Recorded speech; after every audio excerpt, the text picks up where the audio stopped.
To make your fruit flan, we're going to do the whisking method. So we have got in the bowl our eggs and our sugar, and we're going to use electric whisk to mix the two together.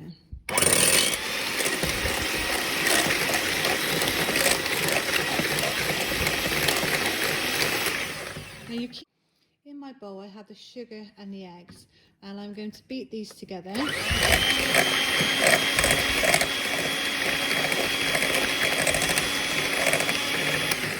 Keep going, beating it together until the eggs have expanded with the air that you're whisking in, okay?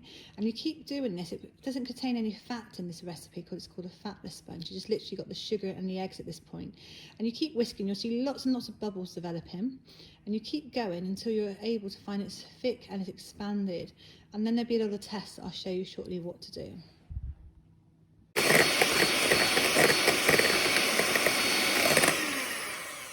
When you get to this stage, it almost looks like melted ice cream, you need to do the ribbon test. Now for the ribbon test, you need to lift up the beaters and you see that it leaves a trail beneath you. So if I was to do my initials, which would be J, by the time I finish the J, I could still see the mixture left in the bowl with the trail. So again, if I see the pattern, you can still see the pattern sat on top of the mixture. It doesn't dissolve and disappear completely. That's what you are looking for. If you can see that trail, then you know that you're ready to go to the next stage. The next stage, you need to sieve into the bowl the flour. And the reason why we are sieving the flour in is because we want to remove any lumps in the flour, but also add as much air as possible into the cake mixture.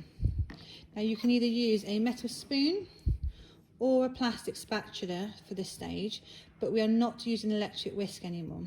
And what we're going to do, we're going to do the figure of 8, and we're going to fold in the flour to our cake mixture quite quickly, but very gently. So down through the middle, over, down through the middle, over. And we keep going like this until all the flour has been mixed in.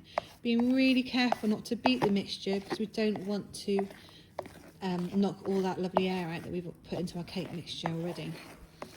So we're going to keep going like this, really gently folding in all that flour until you can't see any more flour left in your cake tin, in your cake bowl, sorry. The cake tin will be provided for you by school, but you will notice with this flan tin it has a fluted edge.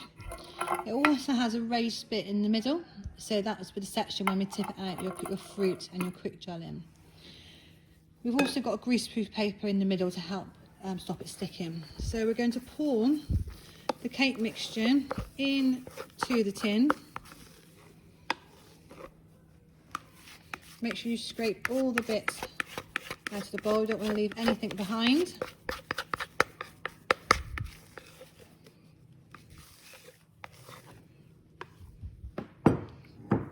And then very gently, we need to just spread it over to the sides, get an even coverage of the cake mixture.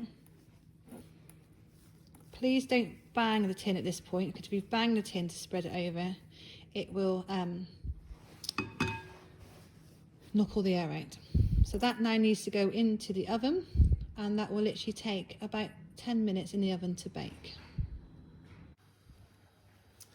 For the topping of your fruit flan, you need to have a tin of fruit. It can be any fruit you choose. It can be in juice, or it can be in syrup, or it could be fresh fruit.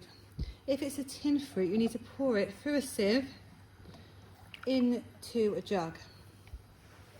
Okay, so the jug collects all of your juice at the bottom. Depending on what fruit you are using and what the fruit in the tin is in, will depend on how much you need for your next part of the practical. So it's always best to check the back of the quick gel packaging, or check with an adult first of all if you're unsure. If you're using fresh fruit, you will need a tablespoon of sugar and 200 millilitres of cold water. If you're using fruit juice in a tin, then you need 100 ml of fruit juice and 100 ml of water. If you are using fruit juice in in syrup, then you will also need 100 mils of syrup and 100 mils of water. You only need the sugar if you're using fruit juice or fresh fruit. So in my saucepan I have got sugar because I'm using fruit juice. I've got the quick jar packet going in now. Make sure it is quick jar and not jelly that's going in. And then I'm going to add in 100 mils of the juice and 100 mils of water. Once you've added all of that in, you then need to put it on the hob and bring it to a boil until all the powder has dissolved. It changes colour and it thickens. You're looking for lots of bubbles. At that stage you know that the quick jar has come, is ready and is able to be then moved to the next stage. Okay, once your sponge is done and you've taken it out of the tin, you need to remember to remove the greaseproof paper on the top, otherwise that won't be very nice if you eat that in your food. You're then going to place your fruit into the middle of your cake. Now you don't want to overload the amount of fruit because you need to put your quick jar on top. Now to test if your quick gel is done, you can take a spoonful and you can pour it onto your cake and you can see if it doesn't seep through. If it doesn't seep through, then you know that it's ready to pour the rest of your quick jar on. So using a spoon, we can then spoon the quick jar over the fruit to cover it all. Now as this sets, it will go like a jelly and it will make it into one complete flan.